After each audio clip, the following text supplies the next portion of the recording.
Welcome to Jose's Musings. Today we're exploring animism, the oldest form of human spirituality. We'll trace its origins back 70,000 years and see how it shaped human beliefs for over 40,000 years before the rise of organized religions. Buckle up, we're about to embark on a journey through time. Animism, from the Latin anima meaning breath or spirit, is the belief that everything has a spirit or consciousness. Its origins date back to the cognitive revolution, around 70,000 years ago. Let's break down this crucial timeline. 70,000 BCE, the emergence of complex language and abstract thought. This wasn't just about better communication. It was a fundamental shift in how our ancestors perceived and interacted with their world. For the first time, humans could discuss things that weren't physically present, imagine different realities, and attribute meaning to natural phenomena. 60,000 BCE, we see the earliest evidence of ritualistic burial, suggesting a belief in spirits. In Kafze Cave in Israel, archaeologists found shells filled with red ochre alongside human burials. This wasn't just disposal of the dead, it was a ceremony, hinting at a belief in an afterlife or a spirit world. As our ancestors developed these complex cognitive abilities, they began to attribute agency to natural phenomena. The rustling in the bushes wasn't just wind, it was a spirit. The river wasn't just flowing water, it was a living entity. This was the birth of animism, a worldview that would dominate human spirituality for millennia. By 50,000 BCE, animistic practices were likely well established. Early forms of worship included 1. Cave paintings from 40,000 to 14,000 BCE. These weren't just prehistoric graffiti. In places like Lascaux in France and Altamira in Spain, our ancestors left intricate depictions of animals and abstract symbols. These may have been a form of sympathetic magic, an attempt to influence the spirits of the animals they hunted. 2. Figurines from 40,000 BCE onwards.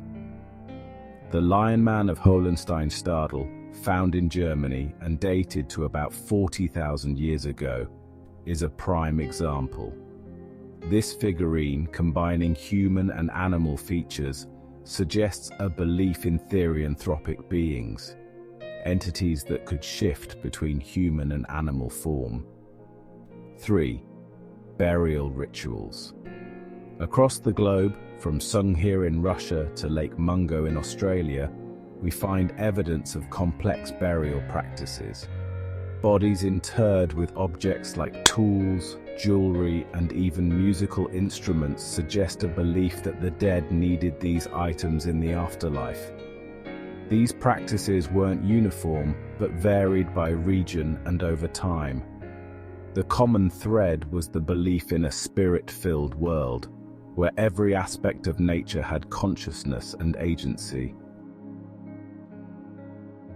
The Lion Man, a remarkable artifact, embodies this ancient belief system. Animism wasn't a single organized religion, but a worldview that developed independently across the globe as humans migrated out of Africa. Let's look at how it spread. 50,000 BCE. Humans reach Australia bringing animistic beliefs. The Dreamtime stories of Aboriginal Australians connecting people to the land through spiritual ancestors likely have roots in this ancient animistic worldview. 40,000 BCE. Animism spreads to Europe. The elaborate burial practices and cave art we mentioned earlier flourished during this period. 15,000 BCE, animistic beliefs reached the Americas. As humans crossed the Bering Land Bridge, They carry with them a worldview that will shape Native American spirituality for millennia to come. As human societies became more complex, so did their animistic beliefs. By the Neolithic period, 10,000 BCE, we see the emergence of totemism, a belief in a spiritual connection between humans and other natural beings, especially animals. This practice is seen in indigenous cultures worldwide, from the clan totems of Native Americans to the animal spirits of African tribes. Shamanism, the development of specialized practitioners who could communicate with spirits. From Siberian shamans to Native American medicine men, these individuals served as intermediaries between the human and spirit worlds. Ancestor worship, a belief that deceased family members could influence the living. This practice, which still exists in many cultures today, blurred the line between the world of the living and the realm of spirits.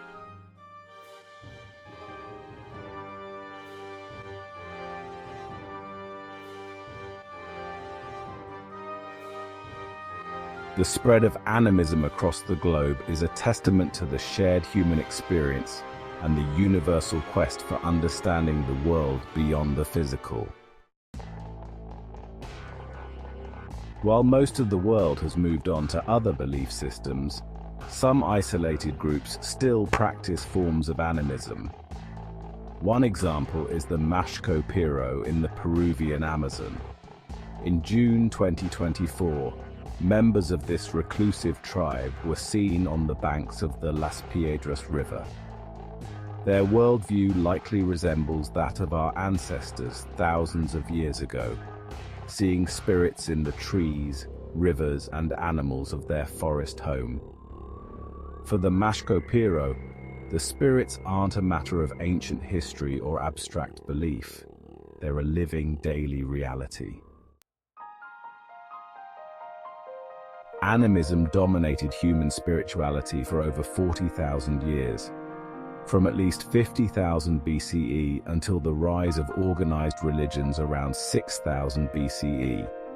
Its legacy continues in many modern spiritual practices and in the beliefs of some isolated tribes. Now here's a crucial point to remember. During this vast span of time, none of your futuristic monotheistic gods or the older-style polytheistic deities existed. There was no concept of hell or heaven as we know them today. These ideas came much, much later in our spiritual journey. So don't belittle your ancestors or consider their beliefs primitive. They started the main thread of this story we call God. Their animistic worldview laid the foundation for all future spiritual thought. Without their initial wonder at the world around them, their attribution of spirit to nature, we might never have developed the complex religious systems we have today. This long history of animism reminds us that our current major religions are relatively recent developments. The gods of today's major faiths are newcomers compared to the ancient spirits of animism. As we close, consider this. For the vast majority of human spiritual history, every rock, tree, and river was alive with spirit. How might our world be different if we still held this view? Thank you for joining me on this journey through the first 40,000 years of human spirituality. If you've enjoyed this exploration of animism, please like, share, and subscribe to Jose's Musings. Remember, understanding our spiritual past is key to navigating our future. Until next time, keep questioning, keep exploring, and keep musing. Keep